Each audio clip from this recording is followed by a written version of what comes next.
Hello, I'm Mario Toneguzzi, managing editor of Canada's podcast, taking care of business today with Ryan Mallough, who is the Vice President of Legislative Affairs Ontario for the Canadian Federation of Independent Business. Thanks, Ryan, for joining us today. Thanks for having me. Well, you folks have put out some interesting data regarding the money that's spent by Canadians and the impact that has. So, for every dollar spent at a local business, what does that translate into for the businesses in general in that economy? So every dollar spent at a local business sees 66 cents on that dollar recirculating into the local economy, which is a huge number, and especially huge when you compare it to a big multinational business like a Walmart in the same community where it's only 11 cents that circulates. So the value of buying something at a local small business is 6 times as much buying that same item at a multinational. So how critical is this, obviously, for small businesses in Canada, which have faced, obviously, a lot of pain and anguish over the last couple of years because of COVID and other economic challenges? So how critical and important is it for small business survival to have you, me, and others, spend locally? I think it's pretty huge. And I think over the course of the pandemic, we really saw Canadians rally around small businesses and certainly around the importance of small business, the sentiment around small business. Anytime that we do, a public opinion poll asking how important is it to your community that small businesses thrive, those numbers are always in the 90s, right? People believe that they're very important. At the same time, though, we don't really see that translating into action. A lot of small businesses still very much behind normal revenues, more than half of businesses across the country compared to pre-pandemic. And we know that the cost of living crunch is hitting everybody and that people sort of feel, I've got to go to that big box store because they're going to have the better price. Well, our data shows you that not only is there a tremendous amount of community value in shopping at a small business, but we also know that, even the price side of things isn't always true. I think it's sort of been ingrained into us to believe that the Amazons, the Walmarts, that's where the best prices are. That might have been true at one point, but oftentimes small businesses are just as competitive. The challenge is getting people through the door. And that's what we're hoping this number helps do. Is there is an added benefit, and you may find that what you're looking for is right there. It's price competitive. It's everything you want. And to boot, you are really helping out your community when you're shopping local. Okay, now speaking of helping out the community, you've launched a new initiative with the hashtag Small Business Every Day. Tell me a little bit about that campaign and why you've launched it.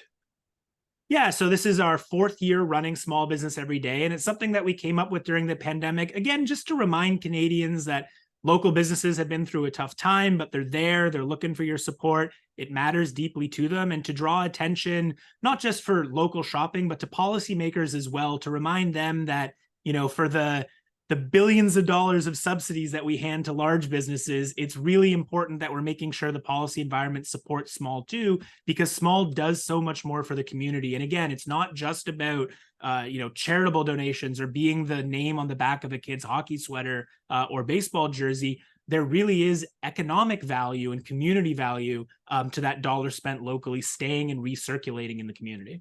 Mm-hmm. Now, the big businesses, like as you mentioned, some of those giant retailers, they can take these little hits here and there, right? It's a drop in the bucket for them, but for a small business, even, like a couple of % drop in sales can be huge, right? Really significant. And again, I think especially during the pandemic, we saw a lot of shopping habits change a little bit. I mean, in those earliest months in May of 2020, we were seeing Amazon numbers that are normally reserved for that Black Friday, Cyber Monday holiday shopping season in the heart of spring. That's abnormal. It's not that high anymore, but I think a lot of habits stuck there. I think we've got things like hybrid work means you're not, downtown at the office as frequently. So you're not passing those small business window displays. You're not popping into a shop necessarily on the way home. You're inclined to go, oh, I can order that, or I can, go to the big box that's around the corner, not really thinking about getting out into the local community. So again, Small Business Every Day is in part to help remind customers that, small businesses are there. They do need you, but also that there is a benefit not just to the business for purchasing the item, but to the whole community when you shop local and keep your loonies local. Yeah.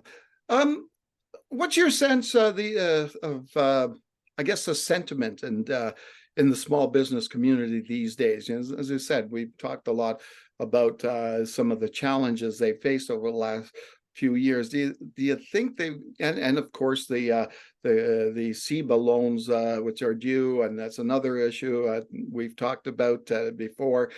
But what's your sense of how they're feeling these days in terms of their viability and whether or not they can tough it out still?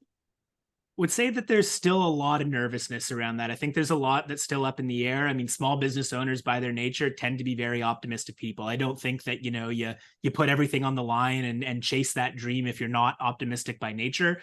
But the pandemic took its toll. And I mean, you rose the CEBA loan, that in particular, not knowing which direction that's going to go, if there will be an extension, if that loan is going to come due at the end of the year, is putting a tremendous amount of pressure on businesses. And I think that, we especially in watching the news, always looking for, if there's a negative story out there, the closure threat, I think, is very real if we don't see something like CEBA extended. So I'd say that, there's a lot of businesses that are hanging on. I think the fall is going to be very important, especially from the retail side. Always want to have a strong finish to the year. I think that's very important this year. But again, it's not all doom and gloom. I think there is reason for hope. We're seeing a lot of businesses innovate, a lot of businesses adapt. But like we're all facing, the economic situation is tough, and it really will come down to the wire for a lot of small businesses. So as anybody is able, even if it's shifting a small portion of your spending to small businesses away from those big multinationals, again, Walmart's, Amazon, not hurting right now. If you can even a couple of purchases towards a small business, it can really make a big difference. And let's not forget too that there's, while many are struggling and many over the last couple of years have just basically closed their doors, there's still a lot that are starting up, right? And people are wanting to become an entrepreneur, want to be a small business owner. Does it surprise you still that despite this challenging environment, people still want to do this? I don't think it's a surprise so much as just a ton of respect for what an entrepreneur goes through. I mean, when you're in a job like mine and you see some of the, the government regulation and the crazy red tape and the decisions that get made with, seemingly no rhyme or reason, you sort of go, why would anybody want to jump into this? And that people still do, because they're chasing after a dream. I mean, no small business owner gets into it to cut through red tape. They get into it to do something that they love. And there is something tremendously inspiring, I think, about the passion that people keep bringing to the willingness to continue to jump into this. And I mean, for us at CFIB, that's what keeps us going, to make sure that we are doing everything we can to help create the environment to help those people thrive. All right. Thanks very much, Ryan, for joining us today. Anytime. All right, that was Ryan Mallough, who is Vice President of Legislative Affairs in Ontario for the Canadian Federation of Independent Business. I'm Mario Toneguzzi, Managing Editor of Canada's Podcast. Thanks for joining us today on Taking Care of Business.